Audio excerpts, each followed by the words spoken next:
तुझे धनिया लाने को कहा था और तो पुदीना उठा के ले आया। अबे तुझे धनिया पुदीने में फर्क नजर नहीं आता? तुझ जैसे बेवकूफ को तो घर से निकाल देना चाहिए। पापा दोनों साथ ही चलते घर से बाहर। अबे वो क्यों? मैं क्यों जाऊंगा तेरे साथ घर से बाहर? क्योंकि अम्मा कह रही है कि ये धनिया पुदीना नहीं है, मेथी है। मामू सुबह हो गई, मामू उठ जाओ मामू। अबे ढक्कन, नींद से जगा दिया तूने। मैं इतना अच्छा ख्वाब देख रहा था, अपने बच्चों के साथ मजे कर रहा था। बे मामू मंडी जाना है। अबे कौन सी मंडी? सब्जी मंडी, फ्रूट मंडी? मामू आपने तो कहा था बकरा लेने चलेंगे, बकरा मंडी जाना है। अबे हाँ याद आया बे। चल मैं अच्छा हाथ मुंह धो लूं, तू भी तैयार हो जा। मामू मैं तो कब से तैयार हूँ मंडी चलने के लिए।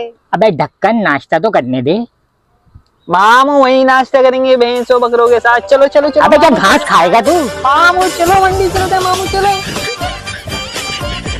चलो चलो मंडी, चलो चलो चलो।